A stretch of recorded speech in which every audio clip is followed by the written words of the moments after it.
وقت کے دامن میں گنجائش نہیں ہے، ضرورت اس امر کی ہے کہ ابراہیم خلیل اللہ نے جان مال اولاد کی قربانی دی۔ آج ہم جانوروں کی قربانیاں کرتے ہیں، جانوروں کی قربانیاں کرنے کے ساتھ ساتھ ہم نے انا کی قربانی بھی دینی پڑے گی۔ جو ہمارے اندر انا ہے اس کو بھی ختم کرنا ہوگا، ضد کو بھی ختم کرنا ہوگا، بدگمانی کو بھی ختم کرنا ہوگا، رشوت کو بھی، سود کو بھی، جھوٹ کو بھی، امانت میں خیانت کو بھی، ان تمام چیزوں کو ختم کرنا پڑے گا۔ آج مسلمان بات بات پر جھوٹ بولتا ہے، امانت پر خیانت کرتا ہے، اس لیے آج مسلمان مار کھا رہا ہے۔ ضرورت اس امر کی ہے کہ مسلمان اتحاد اتفاق کا مظاہرہ کریں۔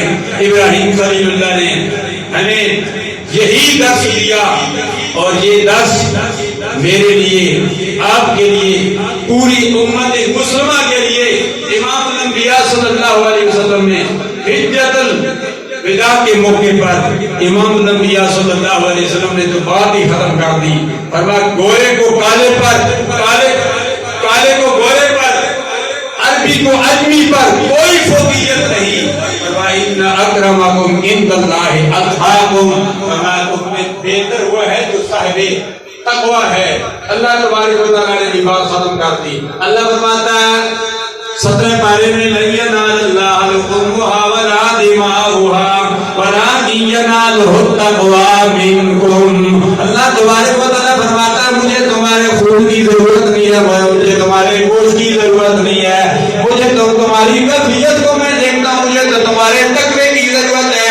ضرورت اس امر کی ہے کہ اپنے آپ کو ہم درست کر لیں، ہم اپنے دل کو درست کر لیں، ہم اپنی نیتوں کو درست کر لیں۔ جب ہماری نیتیں درست ہو جائیں گی ہماری قربانیاں بھی قبول ہو جائیں گی، ہماری نمازیں بھی قبول ہو جائیں گی، ہمارے روزے بھی قبول ہو جائیں گے۔ آج مسلمانوں کی نیت درست نہیں ہے، مسلمانوں کی نیت میں فتور آ گیا ہے۔ جس وقت ہماری نیتیں درست ہو جائے گی تو باتیں بھی وقت پر ہوگی، ہمارے گھروں میں سکون بھی ہوگا، ہمارے گھروں میں اتحاد اتفاق کی دولت بھی ہوگی۔ وہ وقت تھا جب ماں باپ سارے گھر والے 10-12 افراد اکٹھا کھانا کھایا کرتے تھے۔ آج وہ وقت آ گیا کہ ہم نے اکٹھا کھانا چھوڑ دیا۔